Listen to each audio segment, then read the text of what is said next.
Hi, and welcome to Outside Ourselves, a show with conversations that remind us faith isn't something we do, it's something we receive. I'm Kelsi. Outside Ourselves is a 1517 podcast. To learn more about all of our podcasts, all of our shows, please go to 1517.org/podcasts. Today's conversation is with Sarah Condon. Sarah is a writer. She's an Episcopalian priest, and she's a regular contributor to Mockingbird. You might know her from the Mockingbird podcast, the Mockingcast, which is one of my favorites.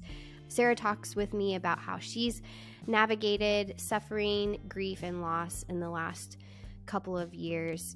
And as always, I think she leaves us with hope, specifically hope that is centered in the person and work of Jesus. She's a delight to talk with, and I really think you're going to enjoy today's episode. Hey, Sarah, thanks so much for joining me today. It's so good to see you. Thanks. It's great to be here. My name is Sarah Condon. Am I supposed to go ahead and introduce myself? I don't know how this works, buddy. No. Okay. That is where I'm going next. So I'm just so excited. Feel free to do that. Yes, this is Sarah Condon, and echo my name. You have to keep all this, by the way. Oh, I'm going to. None of this is getting cut. And yes, go ahead and tell us a little bit about who you are and what you do, and we'll just go from there.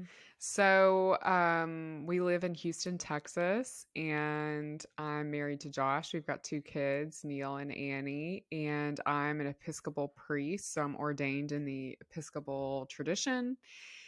And currently I'm serving as a college chaplain, but I've been a parish priest, which is like fancy Episcopal talk for I've worked at a church. And before that I was a hospital chaplain. So yeah. Oh, and I'm on the Mockingcast. I always forget to add that. Yeah. I know. Yeah, it's an interesting thing. I was actually going to ask you about that because you guys have been doing that for a while now, and I know you have a pretty decent following. So for those who don't know, the Mockingcast is one of Mockingbird. I've talked a lot about Mockingbird here. They're good. Everything that y'all do is great. You're good friends of us at 1517. Yeah, for sure.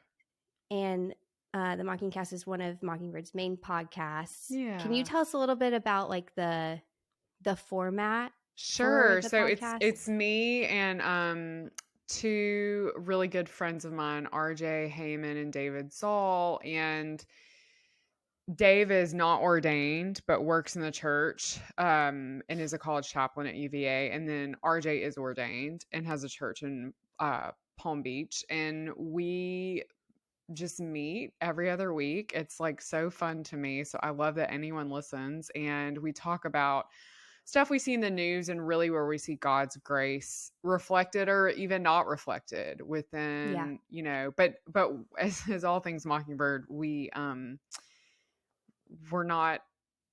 really come at it as I would say I probably come at it from a place of judgment, but that's the balance that Dave and RJ provide.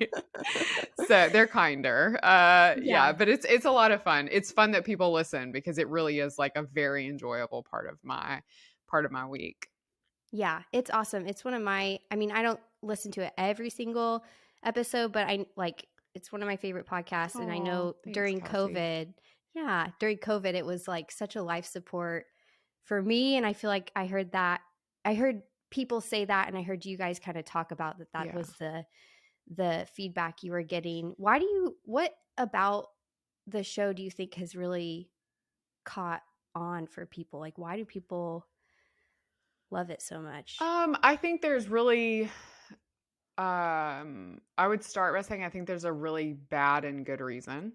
And that bad and good reason is that people are struggling to find churches where they can actually bring their pain and bring their sorrow and also receive rest and mercy. And so I do know a lot of our listeners are people who are like, I can't find a church. And so I listen to the Mockingcast. And to that I say, we will not bring you a casserole when your mom dies. So like, please also find a church. But I think a lot of people really find solace in it there. And, the other thing for me that's special about our listenership is we actually have a significant number of like non-Christians who listen to it. Oh, really? Yeah, because I think it manages to live in that world of sort of newsworthy pop culture enough that they feel compelled by it. And that's like such an I'm always like, what is God doing? That's such an interesting thing to me. So yeah. Yeah. That's exciting, especially in, I don't know, right now where all you hear is that there's less and less Christians and church attendance is declining. That's awesome. Yeah. That's cool.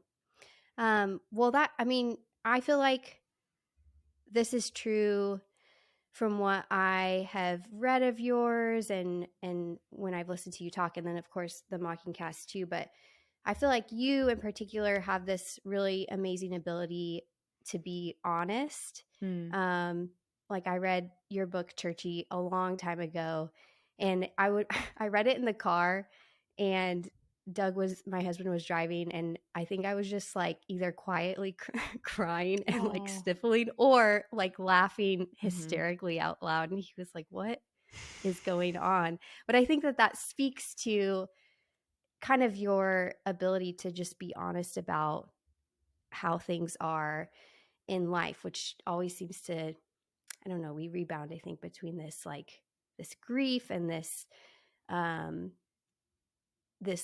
in between humor and levity, and you juggle those things so well. I'm getting to my question. No, I mean, it's true. Yeah. I mean, those things are the same to me. So yeah. Well, and I want to talk about that because I think, especially maybe not especially, I have noticed in the world of theology,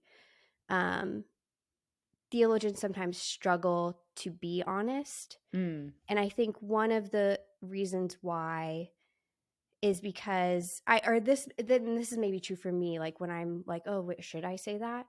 Is that if I'm honest, at some point I'm also going to have to say like, I don't know, or like this doesn't fit perfectly. Like I can't wrap this up perfectly in a perfect little box for you or for me. And so I'm wondering if that's like, you seem so opposite of that. Is that something that that has just kind of come innately to you, or is that something you feel like you've learned over the years through ministry, through school? I mean, I think it's a thing that just comes with a really rooted theology of grace. I think the ability to hold suffering and humor together comes with that theology. And I also think that like when you really believe in the grace of God, then you really know how little you know. And so it leaves a lot more room for nuance. It leaves a lot more room for, it leaves so much room for sort of unending forgiveness, right? That it sort of leaves room for everything else too. Yeah. So I think, for me, my theology actually didn't function at all until, I fell into Mockingbird in seminary. And that's when I started to think, okay, like I could actually do ministry, because at that point, I was in seminary, I was at Yale. I mean, I was like in seminary and I was like, I don't want to do this. I'd had a baby and I was like, this is not for me. Like, I can't fix people. I'm not going to preach politics from the pulpit. I'm not going to I feel so alienated. I can't preach out of that. And then I stumbled into a Mockingbird conference and I was like, oh, this functions, right? Like this makes sense to the world I live in. I mean, Aaron Zimmerman, I've said this so many places, but Aaron Zimmerman, the first talk I heard at Mockingbird said, 3 things are true. People are bad. Christians are people. Christians are bad. And that was like so freeing to me because, at that point I was really living in this world where it was like, no, Christians can be better. Christians have to make the world better. Like this is, and it just was so absent of the redeeming work of Jesus, which is the only thing interesting to me about theology. So, yeah. Yeah. When theology just becomes a project of what we're doing and how we can do it better or how we can solve the problems.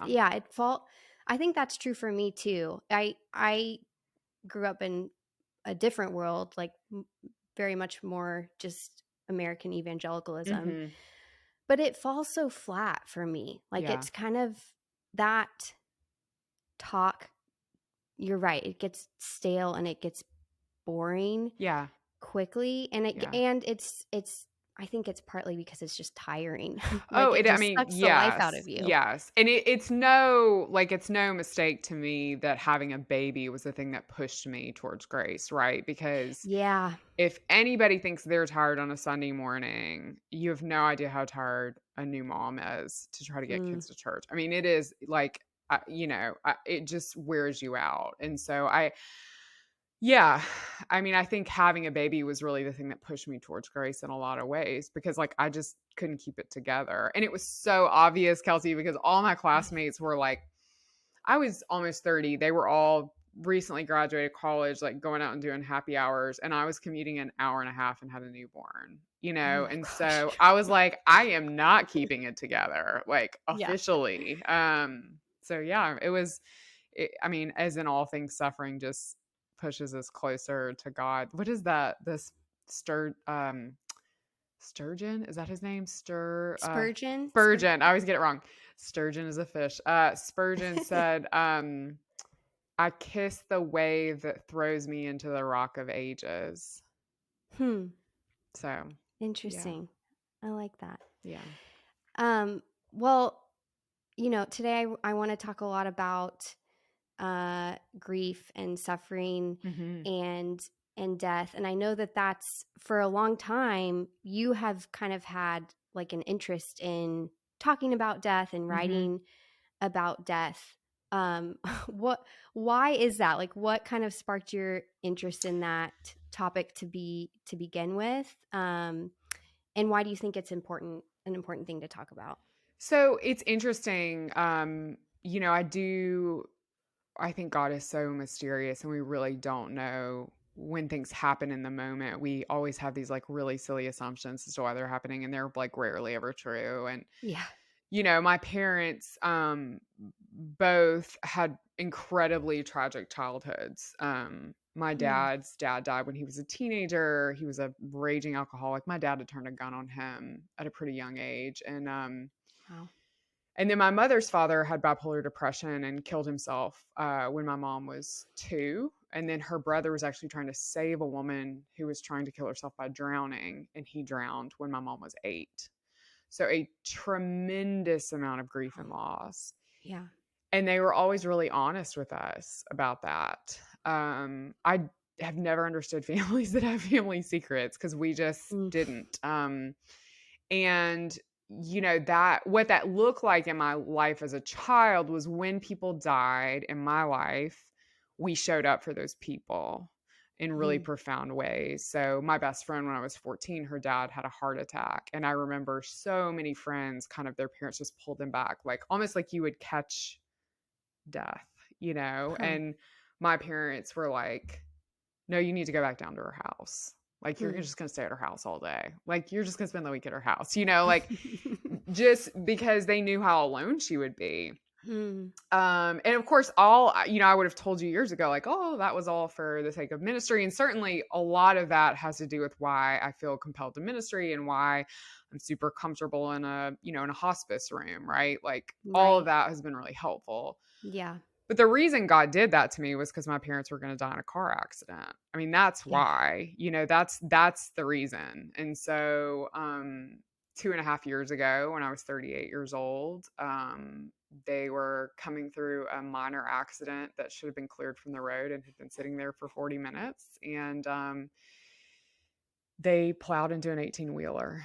And died instantly. So, that if anything, that just sort of confirmed everything I had thought about death and everything I had thought about theology and everything I had thought about Christian community, which is, is no small thing. Cause I remember, within the hours of it happening, thinking, well, this is how people lose their faith. Like, please God, don't let me lose my faith. Right. And so that has been, that's been incredibly, an important piece for me to realize why I was there. Yeah. So, yeah. Yeah. That's, I've seen, people go through really tragic situations, lose someone, and it ripped them apart from their faith. Yeah. And I've seen, you're an example. Our friend Chad Bird is such an example of this, of where you can literally see from afar, I'm viewing this from afar, but you can see it really drawing that person into their faith. And that's, I think, true of like any type of suffering. I can think of other friends who've gone through really tough stuff like the last year, and you just see it draw them in. What is it? Like, what draws you? Can you give specifics kind of maybe just what drew you in, or what kind of confirmed for you, maybe in what was theoretical, like it made it practical for you when your parents died? I mean, forgiveness was like the biggest thing, right? Okay. Just because initially we weren't sure how the accident happened, and I was really, really angry with my father, and within the first 48 hours. And then once we sort of realized what happened, that kind of lessened. But that was like it's interesting, that was like the only real charge of anger I'm having, because once the adrenaline left my body, it was like, okay, getting angry with people is not going to help you. You're going to really, really, really need to pray about forgiveness, because ultimately the accident was the fault of a negligent police officer and someone who just literally didn't move their vehicle out of a lane on the interstate. And so it would be, I think, really easy to live in that anger. And, I have a lot of people in my life who miss my parents who do live in that anger, and people who are frustrated with me that I'm not angrier. I think they're less frustrated, but initially they were very frustrated that I was not angrier. And for me, it just felt like, oh my God, what a gift that I don't also have to be angry right now. Yeah. What a gift that in addition to having such incredible loss, because mind you, like I'm in the midst of raising, oh my gosh, Neil was in 4th grade. So our daughter was in 1st grade. Like I'm also parenting people through grief, and so to not be angry and to seek forgiveness was like really important. But I tell you, and I'm sure Chad would say the same thing, like you really don't know how you're going to respond. Like it's such a bizarre experience of like, oh, like this is, because you're right, it's like where the rubber meets the road, and you're like, oh, I actually do believe this, like, but it's such a gospel thing, because it's like where the weak are, find strength. That's I think that's such a good reminder for people who are maybe entering like a period of grief, or who are viewing people in that period, that everyone reacts so differently. And that there isn't in grief, there is not like a right way necessarily to act. I think that's hard for us to grapple with, especially as Christians, because we want an outcome. We want an outcome that leaves everyone happy and doesn't cause suffering. But that's so like, and I know you talked about this, I think, at last year's Mockingbird, like suffering is such a part of the Christian experience. And we've like lost that. Like we totally think that it's not. And it's like, no, like, and when we just want to shut people up when they are like sad, it's just, it makes me so crazy. I mean, Christians are the worst at grief, and why is that? Because we should be the best at it. I know. Jews are the best at it. Christians are the worst at it. I think in Judaism, because heaven is this much more nebulous concept, and for a lot of Jews, it doesn't exist, right? So they don't have this like bow they can shove in the face of the grief. You know what I mean? And we in Christianity, we have that. And so we just want to shove it at whoever is sad and be like, you don't have to be sad anymore. They're with Jesus. And it's like, oh my God, give me a minute. Like they were just here last week for Thanksgiving. Give me a minute, But we're really bad at it. I mean, the worst things I heard from Christians. The worst things I heard from Christians. So whenever people are like, what should I do for this grieving person? I'm just like, send them an Uber Eats and like, keep your mouth shut. Yeah. That's like, you can have those conversations with them 6 months from now, but now you send them an Uber Eats and you keep your mouth shut. That's what you do. Yeah. What would you say? I mean, if you don't mind sharing, like, what was that the best thing that you got from people? Were there any words of comfort you would say you got, or was it mainly the best thing presence? Anybody said was my son's best friend's mom, who is Chinese and Muslim. She's such a cool person. And she said the best thing anyone said to me. She said, when my husband told me the news, I had to take a pill and I got into bed for 2 days. And she never even met my parents before. Wow. But like for her, she felt it so deeply, that was so much more meaningful to me than like 98% of what I heard. Like, it was like, yes, like, thank you for like grieving with me, in a really bodily way. So, yeah. That's interesting. Yeah. I think, I have not had much suffering in my life, I will admit.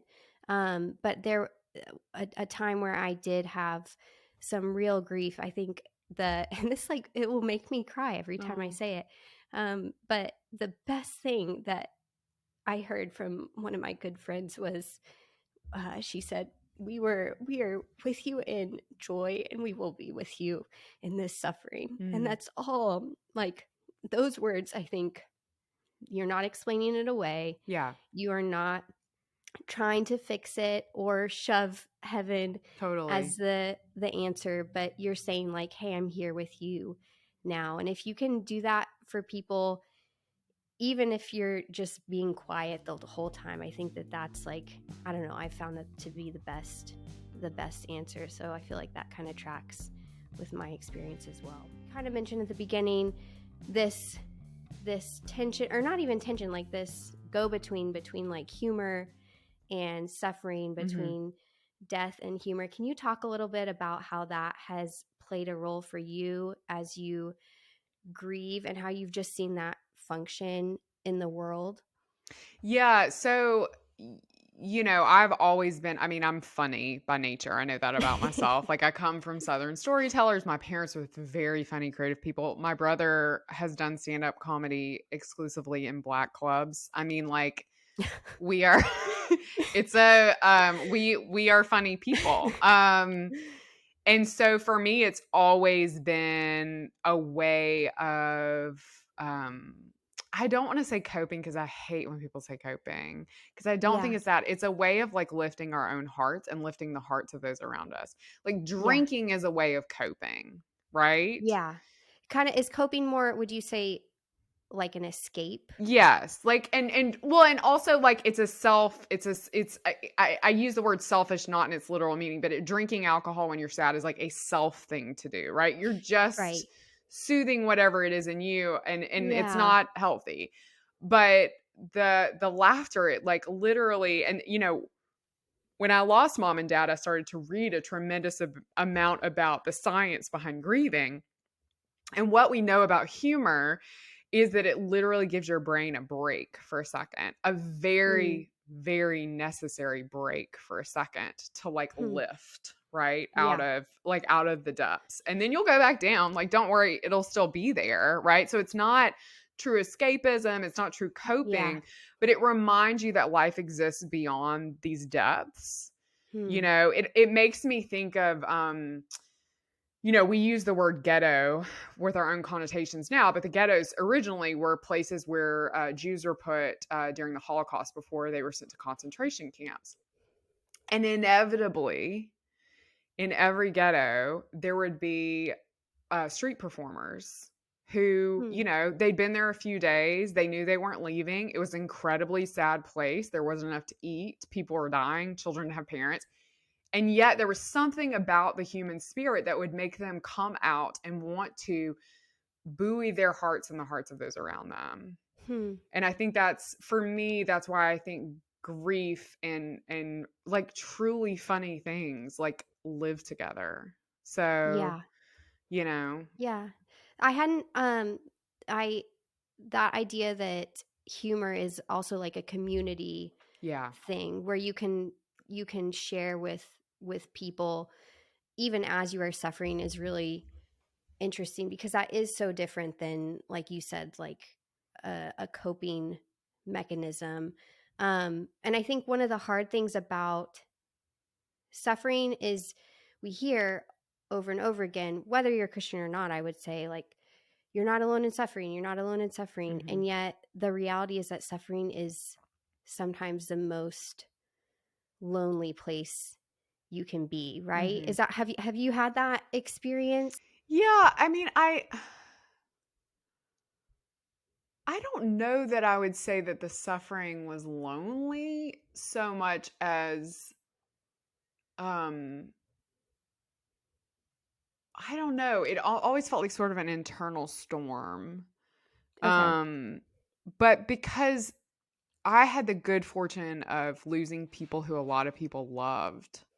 Hmm. And so that made it different because there were so many people around me. I mean, I think about the beautiful intimacies that happened like right after they died, that like I just didn't feel alone at all. I mean, the thing I always think about, and I've talked about before, but I always think about so my parents died in this RV they had just bought to retire, and they bought Hmm. 6 weeks before. It was crazy. And when the accident happened, the impact was so massive that people who climbed into it, the EMTs or whatever, thought that they had been passengers. They were pushed so far back. So, and my mom was still alive, which is incredible. And there was a nurse there, a nursing student. Oh, She prayed wow. over my mom as she died, which was just like such a beautiful gift to me. But anyway, Yeah. there was a lot of stuff that we just couldn't find. And so no one Hmm. knew where my mom's purse was. There was a ring her father had brought the stone back from World War II that she wore all the time, and no, of zero value, right? And all I wanted was that ring. And my 2 male cousins, I come from a really, really big extended family, like tracked down where the RV was in the junkyard and climbed into it together to Wow. find all my mom's stuff, and they found the ring, and the impact had been so great. They just found the band and not the stone. Hmm. It's amazing my mom survived it all. But yeah, I mean, I think for me, there was just this immediate intimacy that, again, like, I know I said this when I did the talk on the stage, but I think Christianity, we've lost so many rituals around death, and I really think it would Yeah. benefit us to look more towards Judaism, because that is Hmm. what happened essentially when my parents died, was people set Shiva for me. I mean, that's essentially what Hmm. happened. Like, they died, I was expecting to go back to their house and it be me and my brother, and instead it was like family members had come from everywhere. It was in the height of COVID. There was no vaccination at that point. People brought their babies. Hmm. I had a cousin who's in the military, and he knew he wouldn't be able to make the funeral. Like, he's at that point where he's got very limited time off. And so he came and he stayed in the kitchen the whole time. And all he did was like warm up plates of lasagna and sweep the floor. Oh, Like, I'm so lucky. I mean, I say this to my husband all the time. No one, and this is not an uncommon thing. Like, it doesn't happen all the time, but I do know people this has happened to. They've lost both parents in a car accident.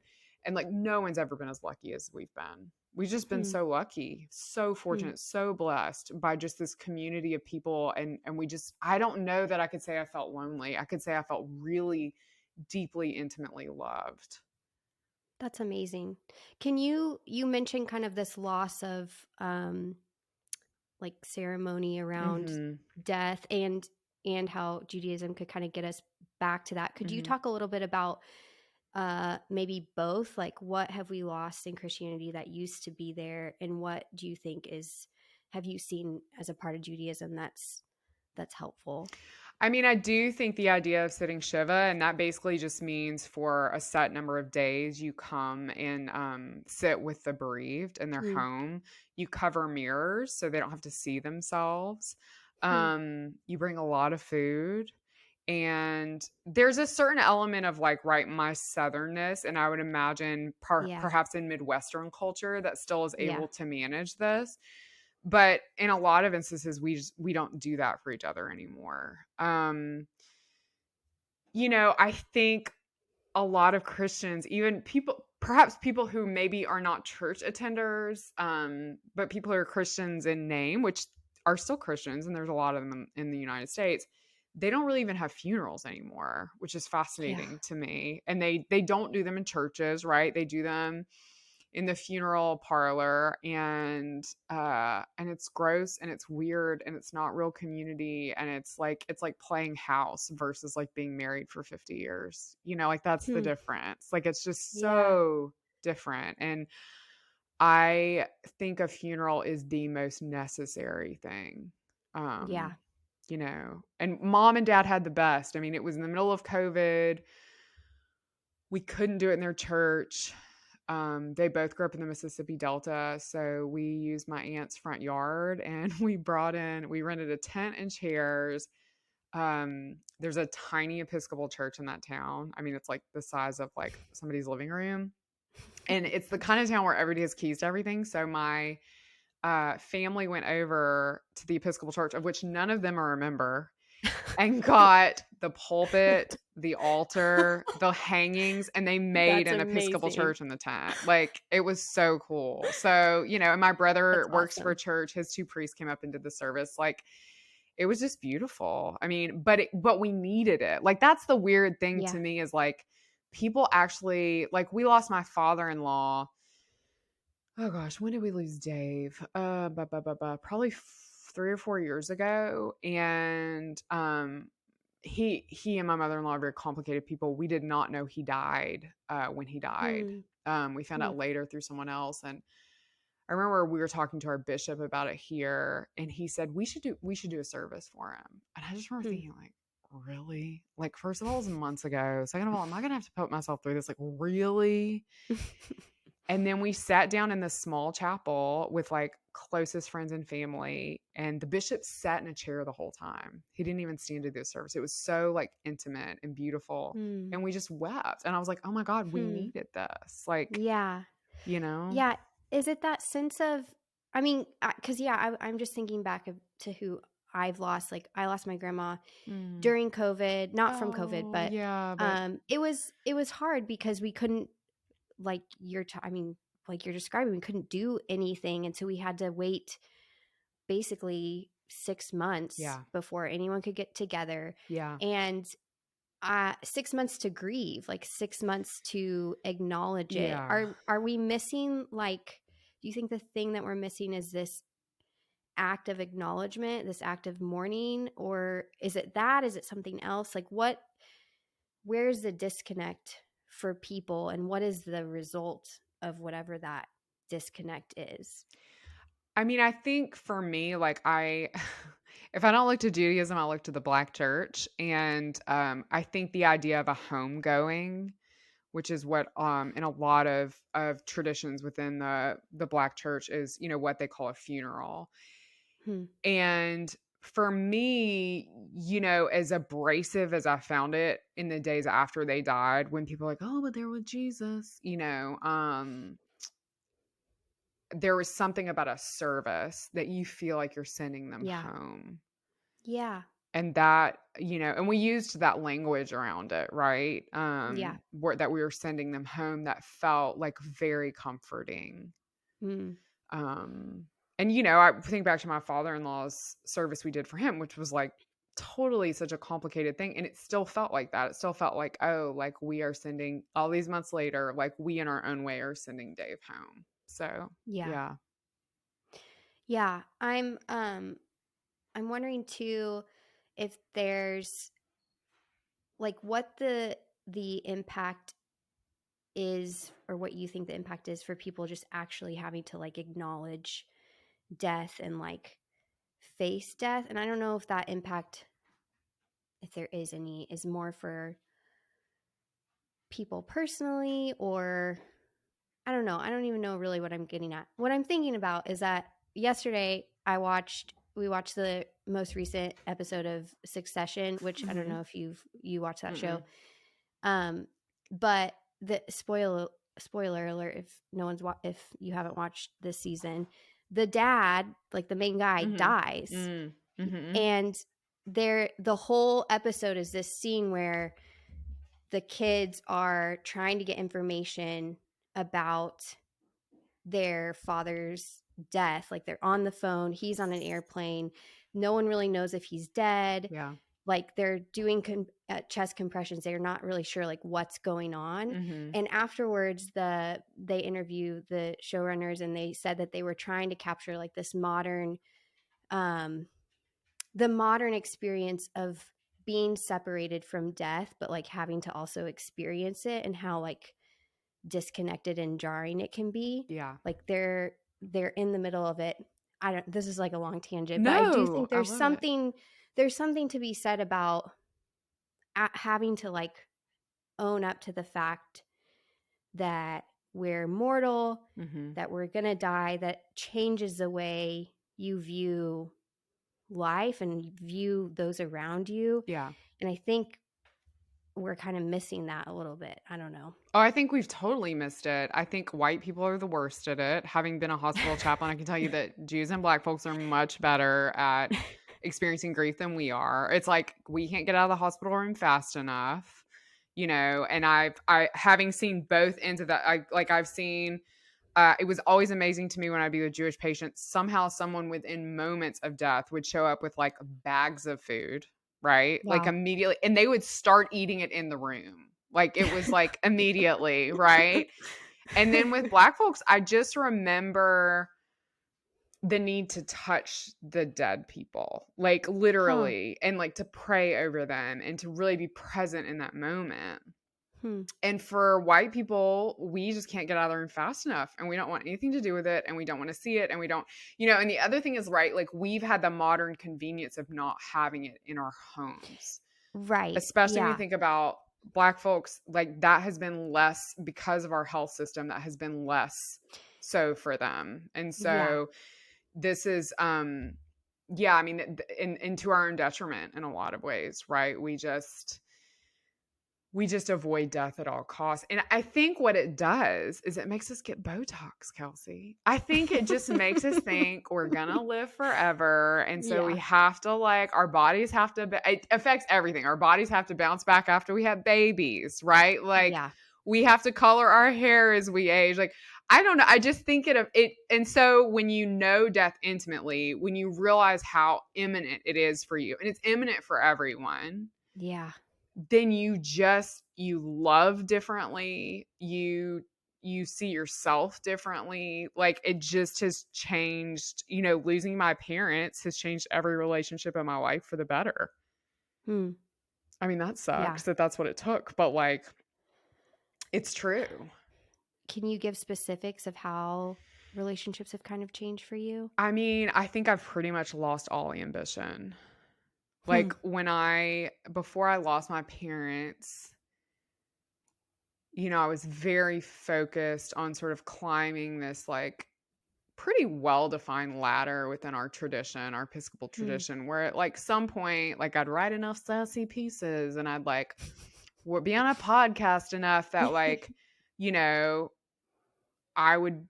maybe I could be bishop. Like maybe I could, you know, get this like really big job, and maybe I could plant a church. Like maybe I could do this like really big thing that was important and everybody saw it. You know, I'm not talking about Jesus in the midst of any of those, right? Just like, what does Sarah want? How can Sarah's star shine the brightest? And then when I lost my parents, I was like, oh my God, I just want to be with my kids all the time. Like, what can I volunteer for at school? Like how, like I was like, when I tell you that, like, I was purposefully cruel to cheerleaders when I was in junior high school, and that I'm now the cheer mom for the booster club, like, that is the shift God has made in my life, you know? That's the perfect specific example. It's just so different. Like, I'm just like, who am I? And, you know, and I don't regret any of it. And I'm so grateful that I don't have that ambition. And that's not to say ambition is bad or that a woman's place is with her children. Like, that's not to say any of that. But for me, it just became crystal clear. Yeah. A perspective shift. Yeah. Yeah. That's amazing. Would you say, I know, grief is a thing that waxes and wanes throughout time. How has that specifically changed for you over the last few years as you've grieved your parents? I'm wondering, like, maybe even if you're talking to someone who's entering into that season, like what do you tell them about how grief changes and how it affects you over time? I mean, I think a really important thing is to like let people in. People who are safe, but those people do exist. To let people in and to let people take care of you. And people said to me after having, people who'd had great loss said to me, like, it is going to get better. And I was like, there's no way this is going to get better. Like, it's so massively, like, I can't do it. And then it just kind of started to get better, and I think that it takes time, which is like really hard because you just want it. I mean, I remember when they both died, I was like, sorry, you can edit this, but I was like, shit, guess this is what I'm doing this spring. Like it just was like, I had this, like, I really wanted it to not take up. Again, I was super ambitious. I had all these things I wanted to do. I was going to have to you had other stuff. Sell their house, go through their clothes, see their love poems they wrote each other in college. Like, I didn't want to do any of that. I had an agenda, and it just, your time is not your own. I mean, that is the thing that happens in so many ways. Yeah. Is that to you, do you think that's like the definition of suffering a little bit? This kind of like stripping away of maybe ambition, or maybe more broadly, like our control. Right. The mirage of. Mirage of. That's for sure true. Yeah. Is that how you would define suffering, or would you define it in a different way? I mean, for me, suffering means love. Like it's so funny. We were doing those like daily, Mockingbird was doing these daily devotionals. I think it was during Advent, but it had to, it was basically everybody's a wreck during COVID and what can we do? And I, like, days before they died, said this, it's a Dolly Parton quote. Although I'm not sure she's the first to say it, but we should definitely give her credit for everything. She gets the credit. She gets the credit, which was, grief is love with no place to go. And I think that's like suffering. Like we suffer because we love, right? And so, it's why these, like, sometimes these religions are really appealing where you don't have any attachment, right? Because then you don't have to have suffering. Yeah. And that sounds awful to me. Like, and and maybe that makes me crazy, but I just, I've always been the person that's at dinner parties that's like, man, do I have something sad to talk about? Like, I've always been that person that people are just like, damn, like I'm either definitely for you or you want nothing to do with me. Right. Like I know that about myself. And so, this has only made that more so, So, I mean, I was at my kid's soccer practice like last year, and somebody said, oh, did Neil, and it's like all these like moms I don't know. I know them now, but I didn't know them then. They're like, oh, like, did Neil play soccer before this? And I was like, no. And I was like, wait a second. Yeah, he did play soccer before this. And she's like, the pandemic, am I right? And I'm like, well, both my parents died in a car accident, so I can't really remember anything right now. And it was like, like, I was just like, oh, like, that's not what cool mom said. You know what I mean? I was just like, I mean, how about these Capri Suns? Like, it's so hard, but I can't. I'm so, not only am I gentle with my relationships around everyone now, like much more gentle, but I'm really gentle with myself. So when those things happen, I'm just like, look, she put her lawn chair next to mine. Like, I'm only going to be myself. So like, if it's too much, cool. But like, that's all I'm capable of. Yeah. So I think that's a good lesson for all of us. And they can walk backwards out of the scene if they need whatever. Yes, fine. Of course. Like, yeah. Do what you need to do. Yeah. Okay, so we've talked a little bit about grief, about suffering. As Christians, we tie these things very, very closely. We link them with hope. Like that's all over Scripture. What have you found yourself hoping for in these past few years, and how would you say hope is linked to this suffering and grief? I mean, I think if we feel alone in our grief and our suffering, we feel very unalone in hope. One thing that I think a lot, I think about it all the time with college students who I work with right now, is they get terrified when they think about like, what will my first year as like a quote unquote real adult feel like? And I've gotten to this point where I say to them a lot, like, the problem is you're like envisioning like a graphic novel where it's like there's like a single square and there's like this shadow of a person that's like curved down, that's like really sad and alone. Like that's what you're picturing. But just like God is with you right now, God is with you in your future self. And so you have to live into the hope of that, right? That you're not going to be alone in whatever your future holds. And so for me, there's like, there's the promise we were given of hope against all odds, hope in the face of death, hope no matter what. And I mean, that's kind of where I live now.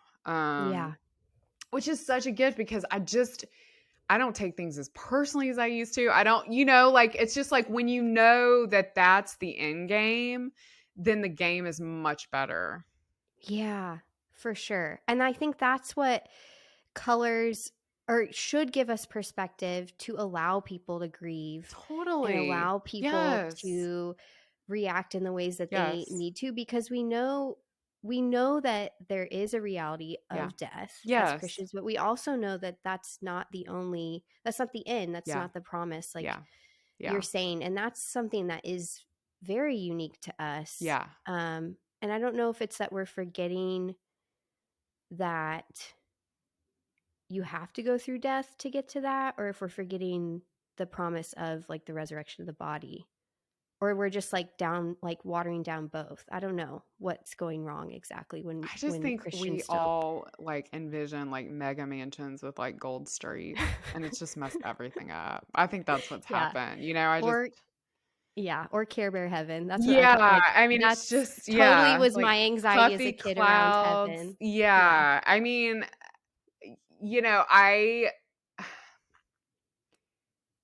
I think heaven can really mess it up for us.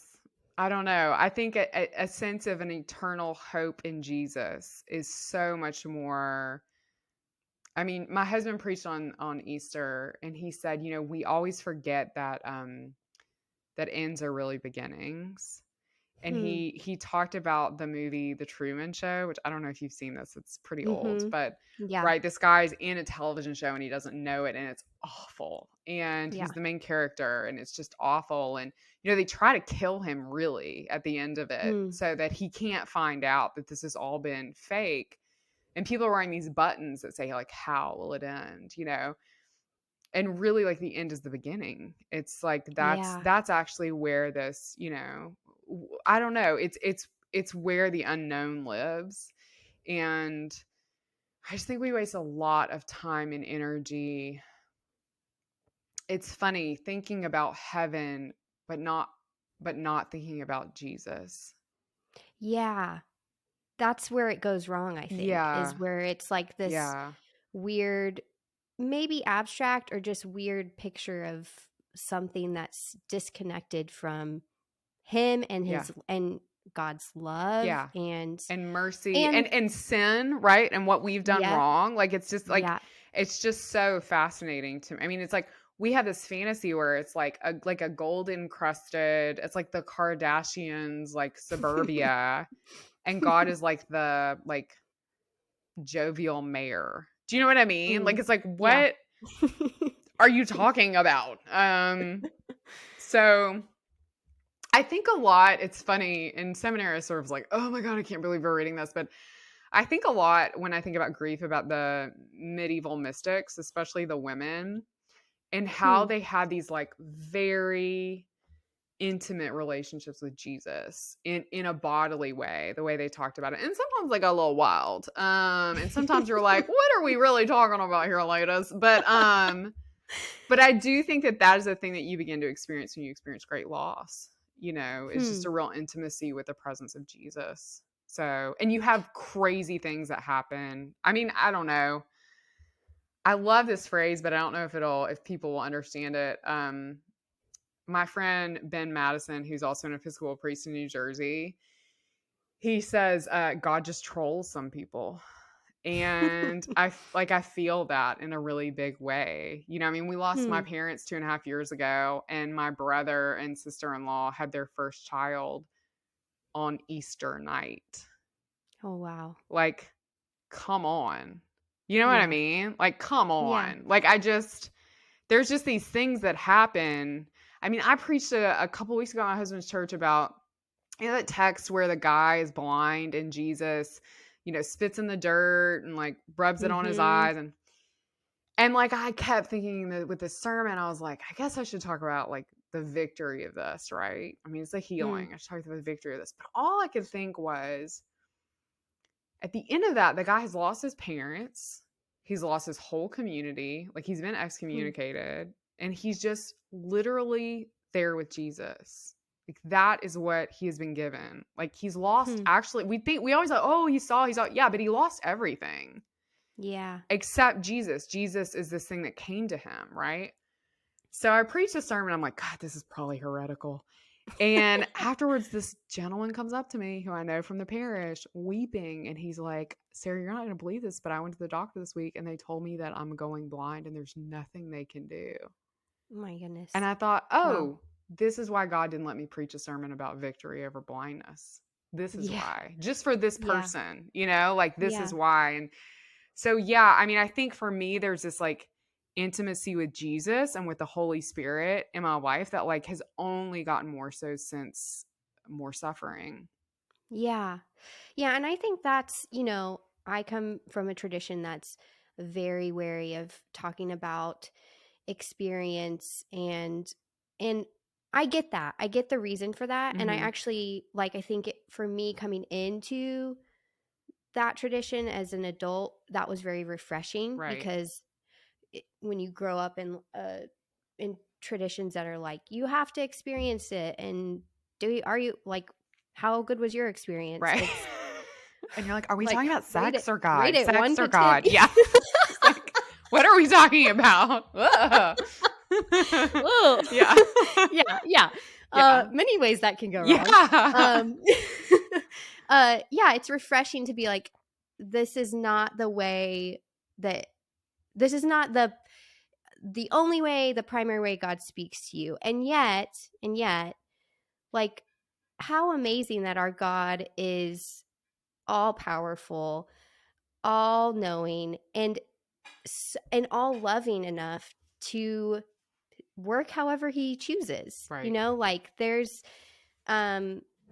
whether that's coming to you like in the Holy Spirit in a way that really comforts you in an experience of that, like if that's true, that's a thing that happens and exists. And I think that that's a good reminder for people, probably especially during times of hardship and suffering and grief, to know like if you feel that, that's good, like that's a gift. If you don't feel it, that's okay too. Yeah. God's promises still stand. Yeah. And they are for you. Yeah. But I think that that's a really encouraging word for people that are in a hard and dark place in life.